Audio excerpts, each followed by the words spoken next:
We have Giuliana and Jamal, and they're going to share with us reversing bytecode into bounties. So give it up.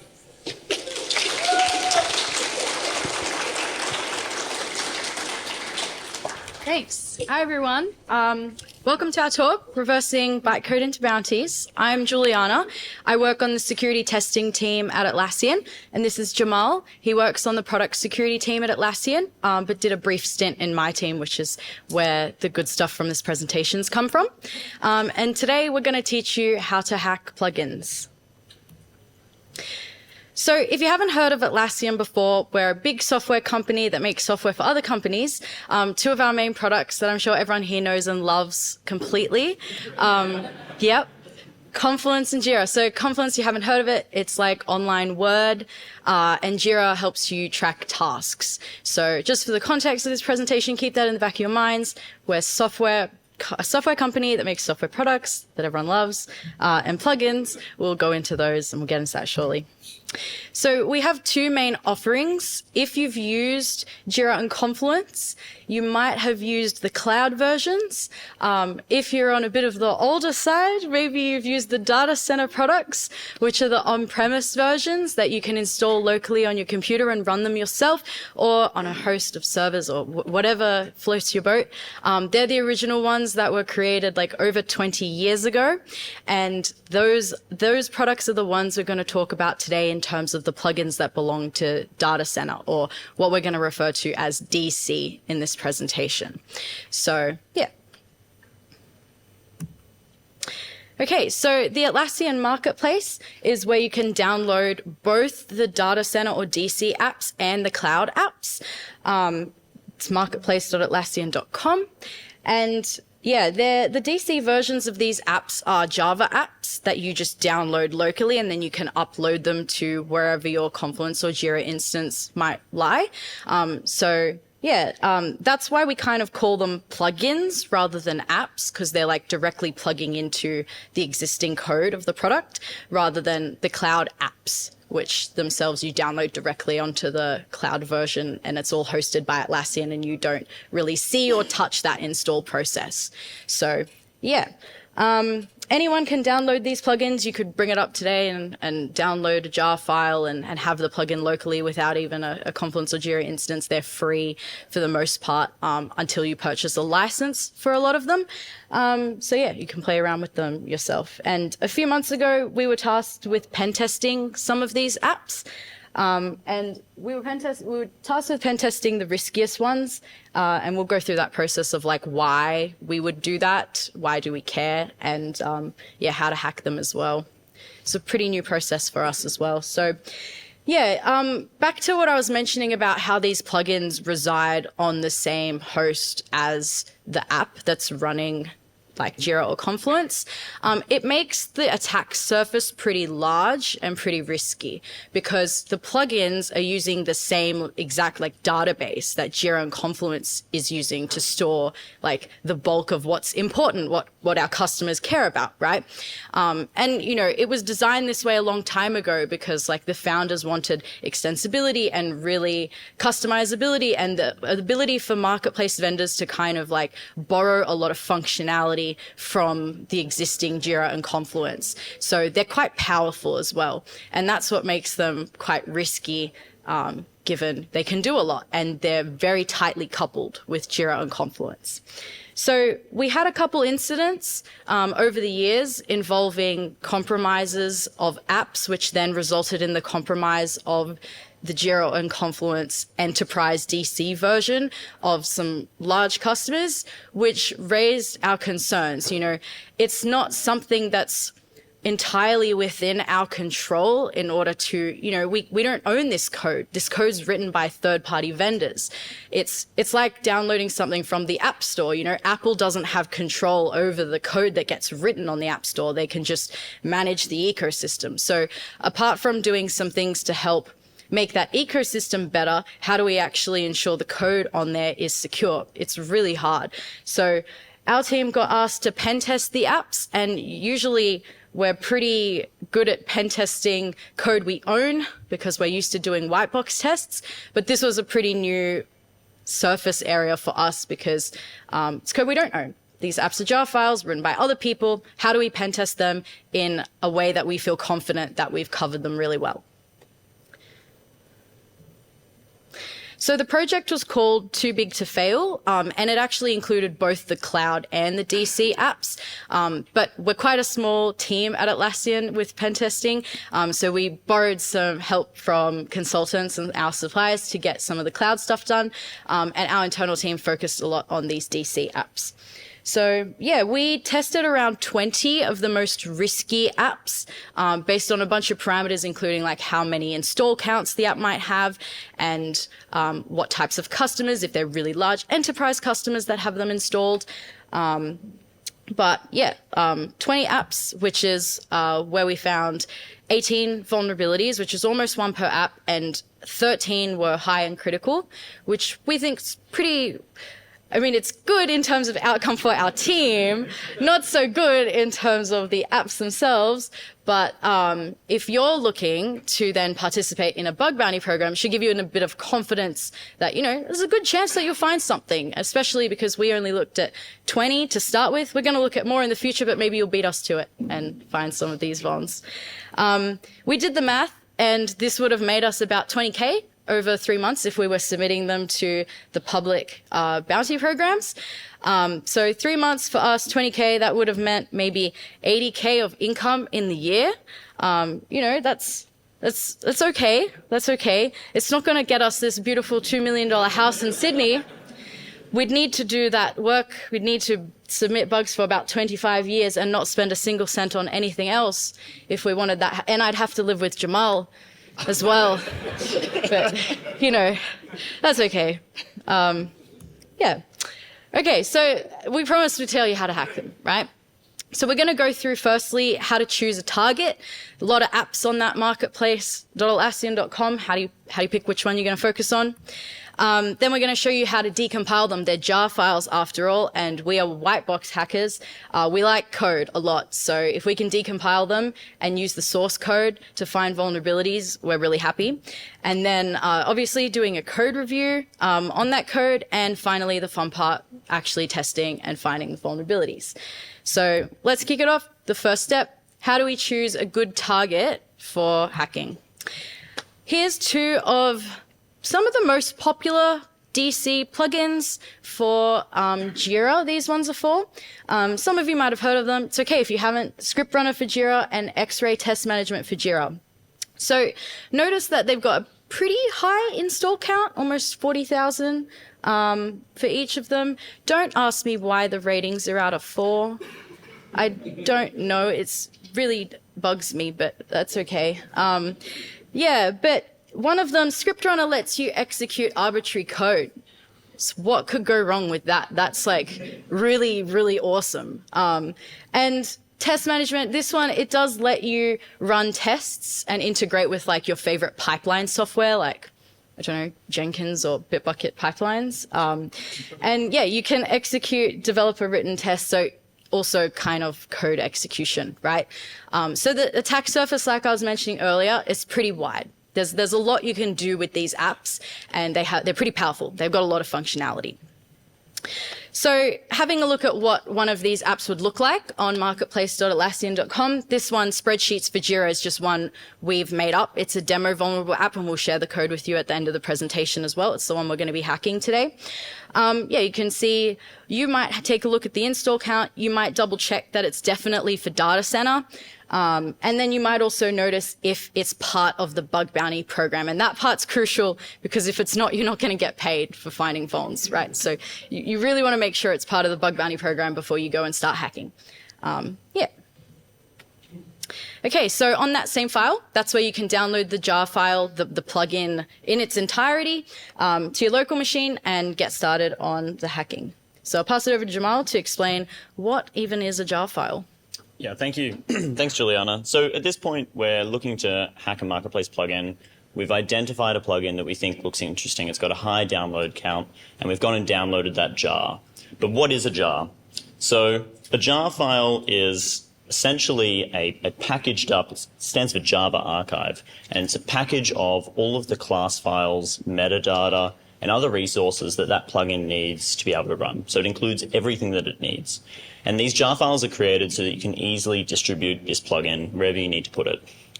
Essentially, a jar file is just a zip. It's an archive, and you can actually just run unzip on it.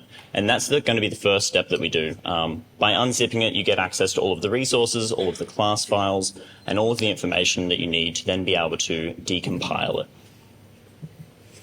Now, what is a class file, I might hear you say? Well, a class file is the binary of this Java file. So it's the Java bytecode. And if we actually open that up in our text editor, it'll look something like this, which is horrible to read. You can't understand a thing of what it's saying. You can see there's some strings there, but a lot of it is really just gibberish. Now, we need to go through the process of converting this back into a Java file, something that we can read and understand and actually analyze for vulnerabilities. Now, some IDEs will actually have this little button that you can click, or some other functionality which lets you convert that into bytecode. This makes it slightly better. You can kind of, I don't know, maybe some of you can read this. I definitely can't. I have no idea what's going on here. We need to actually go that next step and convert this into Java code. And to do that, we're going to need to actually decompile it with a decompiler. Once we use the decompiler, we'll actually end up with our beautiful Java source code that we know and love, that we can read and analyze and look for vulnerabilities. So during our testing, we actually developed a script to be able to do this for us en masse. We used 2 different open source Java decompilers. There's quite a few out there, but we actually ended up choosing to use 2 every time that we decompiled a plugin. And the reason for this is that we actually discovered that the decompilers weren't consistent with what they were producing. They were pretty consistent. They pretty much produced the same source code. But later, when we looked for vulnerabilities in that source code, one of the decompilers might have, decompiled a bit of code that identified as being vulnerable, and the other decompiler might not have. So we actually ended up using 2 throughout the whole process. So we developed a script to be able to do this, and we're going to share this in the resources at the end. The script does a few things. It first goes through and looks at the current directory to find any jar files that are in the directory. And when it finds them, it'll run both decompilers on them. Ooh, can I click play on the video? I'm not sure if that's going to work. That's okay.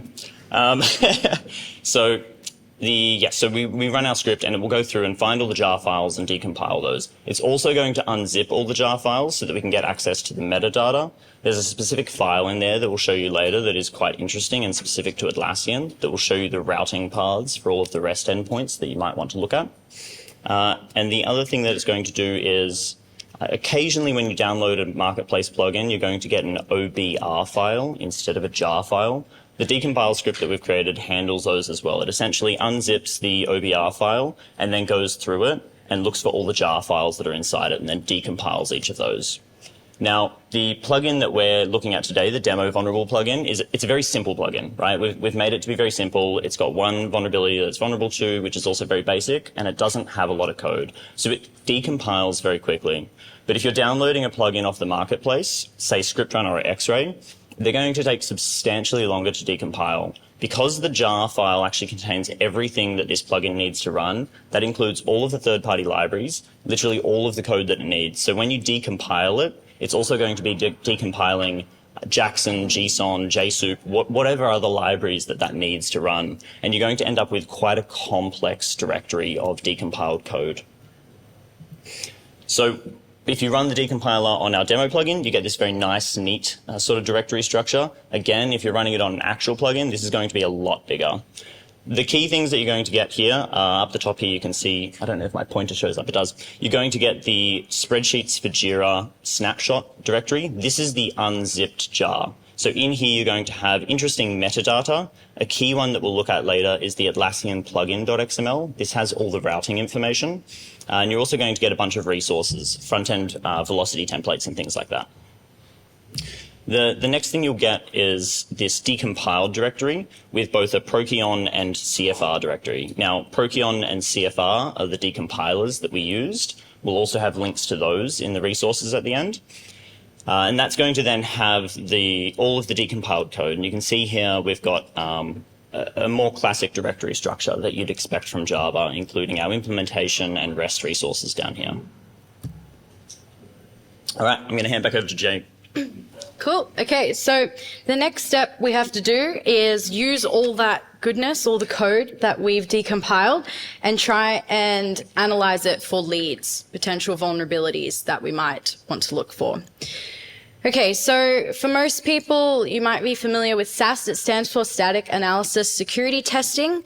For our purposes, we're going to be running some tools. The one we're going to focus on today is going to be semgrep, but it could be as simple as just string searching, grepping for things, or more complicated, which some of these tools will do, source sync analysis and things like that. Some are a jack of all trades like semgrep, some are a bit more focused in. We like semgrep because of its ability you can give it customized rules. Maybe as you pen test more and more of these apps, you find more and more patterns and you decide to build yourself a custom rule set that makes it super quick for you to hack all these apps. But in our case, we just use the standard Java rule set, which works pretty well, given that it's decompiled Java code. Semgrep, you can run it like this. Again, I don't know if these demos are running, but it's just running this exact command. Semgrep and the config for Java are in the current directory of our decompiled code for the app that we're currently looking at. So pretty simple one to run. And then this is an example of what one of the findings or leads might look like from semgrep. You can see it's got at least three parts. Sometimes they're a bit more wordy, but we've extracted just the most important parts here. The first section is the file, the actual part of the file that contains what might be vulnerable code. The second line is the vulnerability that it suspects is in that file. And then the line of code, what actually is vulnerable. So, we can take a look at this and use this to actually investigate the code a bit more and cut down our time just in general. Like, takes a bit long to look through every single code file. So it's always nice when you can have some places to start that you're pretty confident might have vulnerabilities in them. So this one in particular is for an XXE vulnerability. So just a quick recap for those who might have forgotten or might not be aware, what's XXE? Okay, so got to start off with XML, everyone's favorite file format. So you can see here, this is a very simple XML file. It comprises of some metadata at the top and then some what kind of looks like HTML custom tags, spreadsheet tags for here because we're working with a spreadsheet for Jira app that expects certain spreadsheet template data. It contains one row, which has two columns in it, character and a para. Pretty simple. Why might an attacker care about XML files? It turns out they're pretty powerful. So they let you upload files, if you like, into your XML. Why not be able to do that?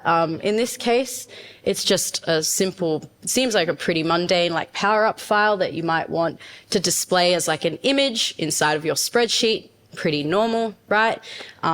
So how might an attacker decide to leverage this? Well, notice that the file it's coming from the file protocol. You might be able to load up something from where the server's hosted at the moment, the local file system of that server, maybe a file that contains sensitive content, right? Something you as an attacker might want to read, okay? So this is a pretty simple, more malicious XML file that would allow you to potentially perform an external entity injection. So here you're just loading up that Etsy password file, and then if an attacker were to be able to upload this file to a server, then they might get out the contents of that file, which looks something like this for our purposes, right? And that would be enough to kind of show a proof of concept in our case, or for a bug bounty program, that, you've been able to exploit this XXE vulnerability. So let's see how we might be able to analyze, go back to that semgrep finding we found, see if we can trace that in the code. How do we actually exploit this in the app itself?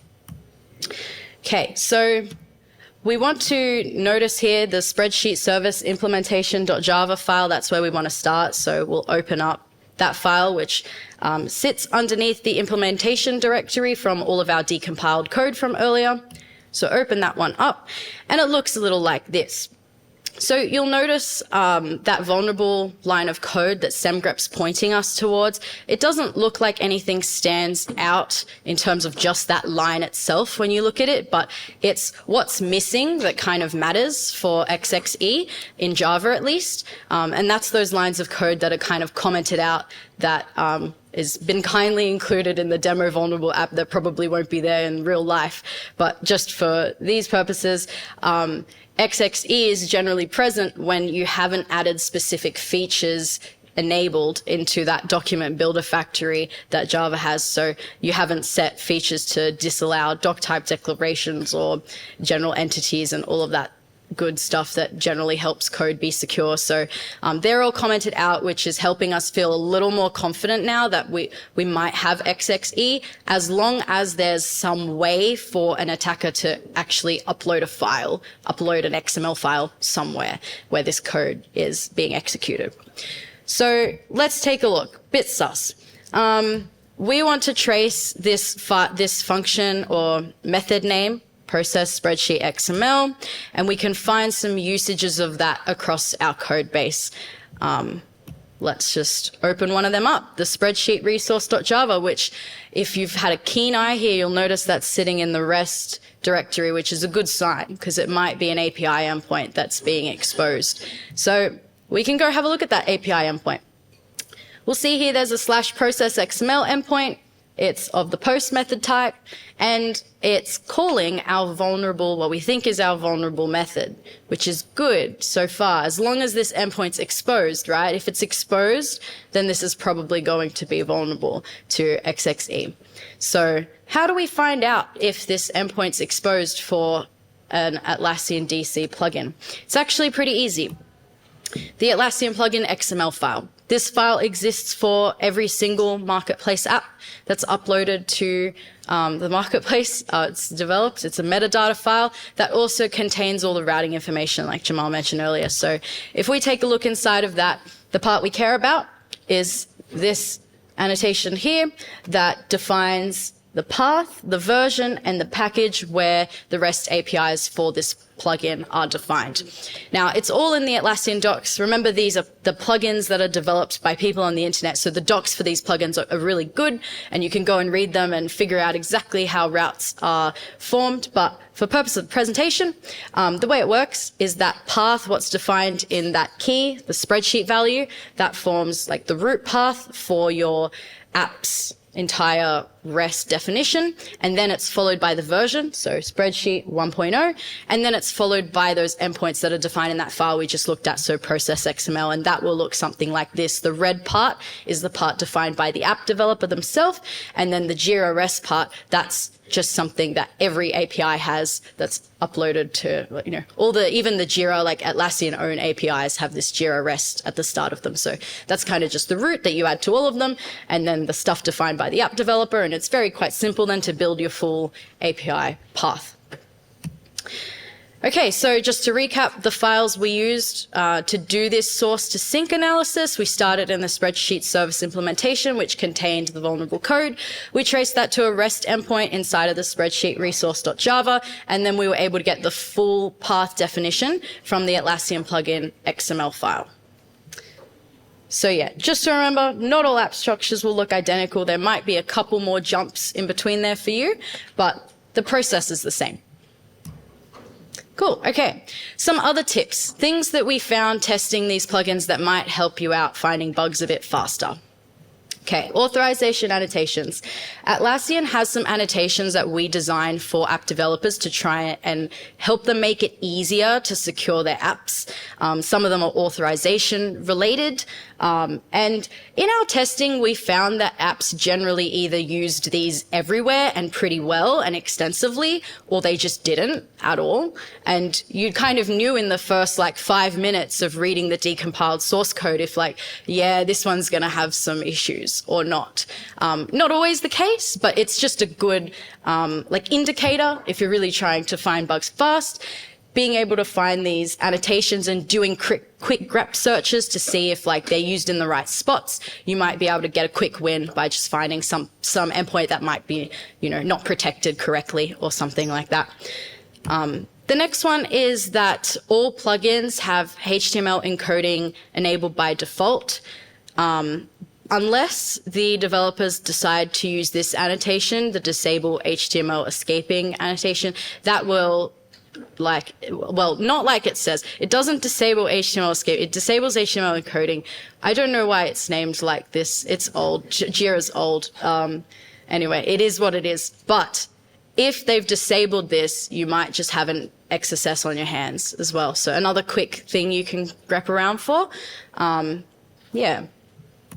And then another thing that we found with some of the apps is that they decided to do client-side validation of the app license. So they literally just would gray out buttons in the front end for like premium features that you're only supposed to be able to use with a paid license. But then if you were to just hit the REST API endpoint that those premium features do all the actual stuff for, that would work fine. So yeah, we really care about enforcing this because Atlassian gets some of the money from the licenses. So like, if you find this, it'd be good to tell us because we'll make more money. Yeah. Cool. Okay, so I'll pass it back over to Jamal to show you actually how to test this. Fantastic, thank you. So at this point, we've identified our plugin. We have decompiled it, and we now have access to the source code. We've done some scanning or some initial sort of hunting, and we think we've found a lead. We've found something that we think is interesting. We've done the source to sync. It looks like it should be vulnerable. Now we need to actually test this, build out a proof of concept so that we can submit that to the bug bounty. So the first thing that you're going to need to do that is the Atlassian SDK. The Atlassian SDK will make it super simple to be able to download and run Jira or Confluence DC. And today I'm going to show you two different ways to do that. The first way I'm going to show you of doing that is going to be to run our demo vulnerable plugin. That has a slightly different command, which makes it super quick to get it spun up and running because we actually give you access to the source code. Then I'm going to show you how to spin up just a standalone version of Jira or Confluence, and you can use that to test out any DC plugin in the marketplace. So the first one here is super simple. Once we give you the resources at the end of this, it's just a GitHub repo. Once you clone that, you can CD into the spreadsheets for Jira plugin directory and just run Atlas run. Doing that is going to download Jira DC. It's going to pre-install that plugin for you, and it's going to start that instance on your local host with the plugin already there to go. So you can get started very easily after this talk and go and recreate exactly what we've shown you here today. Going forwards, if you want to go and test a different marketplace plugin, one that you don't get given the source code for, you're going to need to go through the process of downloading the jar from the marketplace plugin, from the marketplace listing. And while you're there, you're going to want to check what version of data center this plugin uses. Once you've got that version, you can use the Atlassian SDK using this other command, atlas run standalone, specify the product that you want to run and the version that you need to run, and that will go and spin up a local instance of that product for you to then install the plugin into. So after running that, it'll go away, it'll download about half of the internet, it'll take quite a bit of time, but you will be presented with this screen that says, hey, Jira is ready on localhost 2990/Jira, and you can go and start to install the plugin.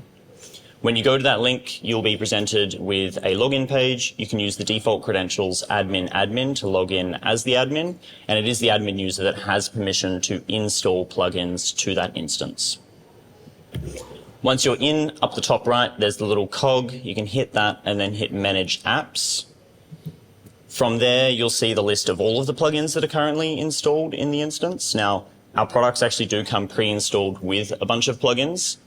These come with all of them, but we need to upload our own plugin. And here you can use the Upload App button and then upload the jar file from the demo vulnerable plugin or from the jar file that you downloaded from the marketplace.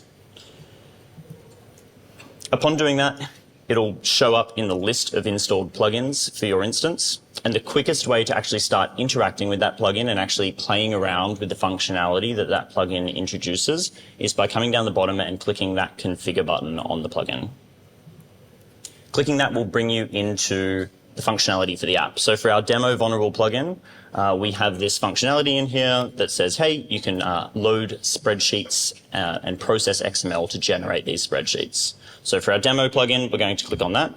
And in there, we're going to find that functionality that allows you to upload an XML file, potentially a malicious one, and then process that file. In the resources, we also provide a malicious XML file that you can use. And upon uploading that and processing it, you get the contents of etc password. This is one way of doing it in the UI.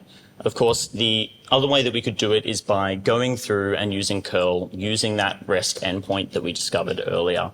And if we did that, we would write a curl command that looks something like this, including the default credentials, the malicious XML, and then putting in that REST endpoint that we built out from our source to sink analysis.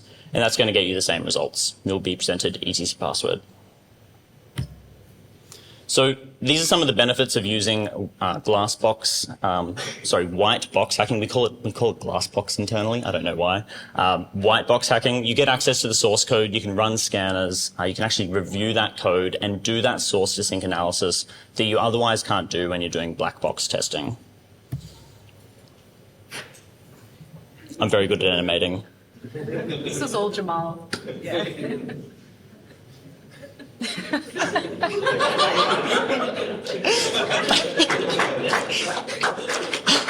Thank you.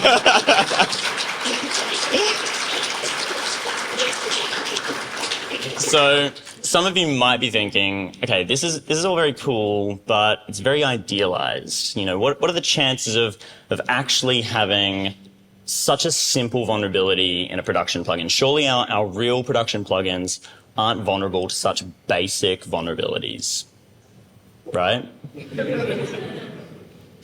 Anyway, so security improvements. What is Atlassian doing? If you're like paying for enterprise right now, thank you for your money. We just wanted to give you a little bit of confidence that we're doing some things internally, apart from testing the apps that are going to help with this. So we have an app scanner that we have deployed across all of the DC plugins, and it does a range of things. First one is it looks for secrets hard-coded in plugin source code, and it does this in a very similar way to kind of how we stepped through today. Like it actually does download jars, it decompiles the jars, because again, we don't have the source code, and it runs SAS scanners against it, right? So it's kind of doing that in an automated process. It's looking for secrets. It's looking for vulnerabilities. So SAS scanners, it's looking for vulnerabilities in the app source code itself. It's looking for vulnerabilities in packages that the app might be using as well. And then also something we've added recently is it looks for any malicious activity. If the app seems to be trying to download and exfiltrate sensitive files or deploy ransomware or something like that, it's also it's scanning for that activity in the plugins too. So yeah, we've got some scanners going, but you know, it doesn't stop you still being able to search for some of these vulns themselves with our bug bounty program. The other thing that I guess is like, you know, the way, how would you avoid this if you're sitting there like, I don't want to be hacked by these plugins and have Jira, all my secrets are stored in Confluence, you know, it's right. It's like my personal journal. I don't want that on the internet. How would you prevent that? You could also move to cloud, like everyone else that's, you know, all the other software companies. But the thing with the cloud apps is we actually run the code for them ourselves and in a sandboxed environment. And it's a lot more modern and, you know, secure. It's a more secure environment for the apps to be running in themselves. So, yeah, if you care about that, cloud's probably the way to go. But, you know, this talk did promise bounties. It promised you money, right? So how do you get that money? You could, if you'd like to, do the same methods, the same like decompiling and scanning and vulnerability identification with our actual products if you wanted to, like Jira DC, Confluence DC. The payouts for those are even higher than the marketplace apps. So if you're someone sitting here that's kind of like, you know, I'm kind of ready for a bigger challenge, I'm maybe used to these bigger apps and things like that, you can go and hack those. I've put some of the payouts from, this was a couple weeks ago, just a screenshot, $6,000 USD for P1s at the moment for the DCA apps, which is pretty good. You could make probably more money than the marketplace apps. But if you're sitting here and you're like, I just want something easy, something a bit more simple, smaller things to tackle, then we have the marketplace apps themselves. And yeah, they also, the benefit of the marketplace app testing is because they are designed for random people, third-party people to develop. There's a lot of documentation on the internet, probably more than like what even we've read on like how to design them, how to write code for them. So you as an attacker can read all of that and get a really good understanding as to like the inner workings of these apps, and that will give you like a really good understanding of then how to hack them, right?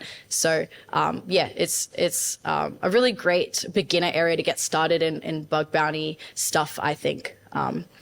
So how do you join these programs? So they are private at the moment, but they're getting opened up to the public. And we have this link, they're private, but if you go to this link and you just ask to join the specific app, so say you want to join Script Runner for Jira's bug bounty program, just ask BugCrowd, they'll let you in.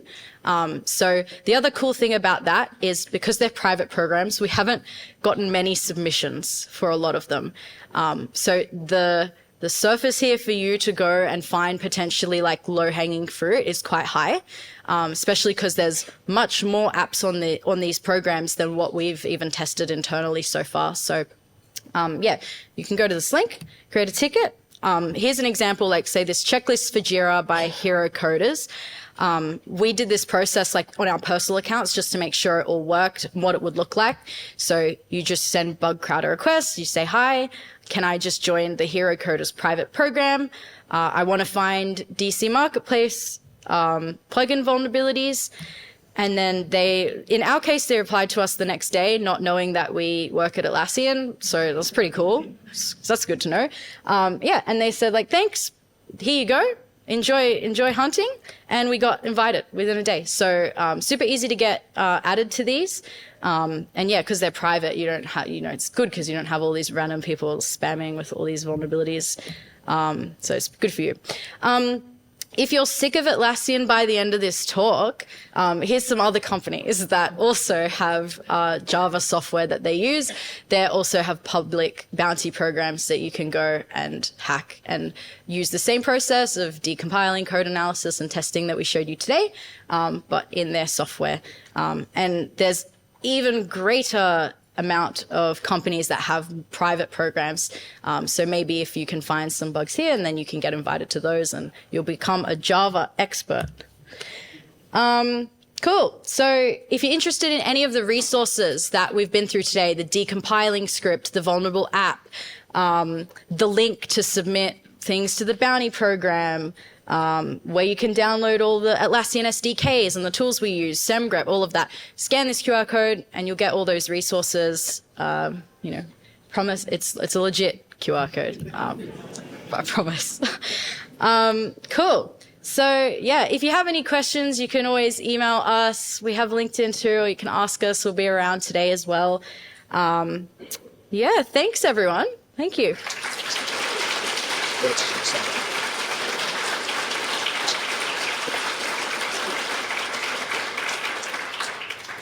Well, thank you very much for that very entertaining talk. And does anyone have any questions for Jamal, Giuliana? Back here.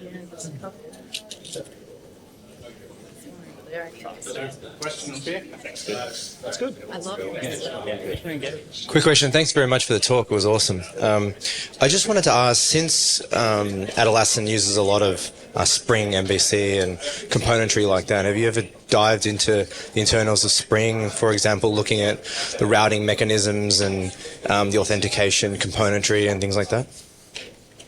I haven't specifically. We've got quite a few people internally who have done that. We've also gotten external contractors to do security research into some of those, especially some of the older frameworks that Atlassian uses. Obviously, Atlassian's quite an old company. We've got some old software. Some of it, doesn't have a lot of really good documentation. So no, not myself personally, but elsewhere in the team, we absolutely have. Awesome. And another one over here. Hey, on the marketplace, it had like a little icon that said like cloud fortified on those apps. What does that mean? Yeah, so it's based on a bunch of parameters. Like if they've opted into having a private bounty program, then that's one of the criteria. And things like if we know that they are patching their vulnerabilities in the SLOs that we require them to, that will also contribute to that badge. So there's some criteria. I don't know all of them off the top of my head, but I'm sure it's also online. But yeah, app vendors can lose that badge if they aren't adhering to all the requirements. There's also a link in the GitHub that I'm pretty sure lists all the actual security requirements we have of them. Things like, make sure you have CSRF protections on your endpoints, things like that. So if they've violated those and haven't fixed them in the time that we've asked them to, they lose that badge. So it's supposed to give customers a little bit of confidence that these apps might be a little bit more secure to install on your instance than others. You said this testing was new for the team. What was the catalyst that made the decision to start this testing? And as candidly as you can be, what was your assessment and the team's assessment of the security posture of the marketplace at the end of it? Yeah. The too big to fail programs, what we called it, it was definitely off the back of some internal incidents we had. Large enterprise customers coming to us and saying, basically, we got hacked via this app. And, it's not really good enough for us as a company to say, well, that's not our code, so that's not our problem, because we facilitate that marketplace at the end of the day, right? So we want to do as much as we can, given, what we have, to make that more secure. And to, try and just uplift the general security of our marketplace platform in general. I would definitely say that there were more issues in these plugins than, what we'd anticipate from finding in our usual assessments of our internal program, of our internal products and apps. But that's also kind of to be expected, right? Because these vendors are, just people out there trying to make money. They don't have formal training. A lot of them probably don't have formal training in security, right? But you expect the code we write internally to be more secure. So we did find more, and we were generally there's definitely a lot of work to do here, but I think that the work we're doing with scanning and things like that is definitely uplifting that in general. And if you check out our cloud offerings for the apps, it has come a long way since DC. But yeah, for this talk at least, and your purposes, that we still pay out for DC plugins, and it's a great way to learn. So I might not recommend going, and if you're going to install Jira today, I wouldn't be go and set up a DC instance. There's nothing wrong with it, but I'd probably just say cloud's better, but if you want to hack, DC is fun too. Mine one is, I think, piggybacking on what you've just mentioned. Thank you both for that interesting talk. Not around DC per se, more on the cloud and being an enterprise customer. What are the marketplace apps? You slightly touched on that. It runs on a sandbox environment, and understanding that your team probably didn't work on, but I'm sure you have had shared insight into this. For the cloud version of the marketplace apps and running in the sandbox environment, as a part of a responsibility model, is the developer who are pushing the apps are responsible for any vulnerability mitigation before it gets published to the marketplace apps, or Atlassian takes that acknowledgement in-house and pushes patches, or I'm trying to bring a bit of a structure on what Apple rigorous security practices are before uploading into the App Store. So something that you mentioned, so I'm trying to find a baseline that, is that a similar practice in Atlassian for cloud marketplace apps? I don't think we do pen tests before they go live. I don't think we do pen tests before apps go live, if that's what you're asking, for our cloud offerings. The cloud offerings have also a lot of scanners and different things going on as well as just a lot more restrictions on the environment in terms of what they're allowed to do. There's two main versions of cloud apps that we have. We have Connect apps, and then we also have the newer Forge apps.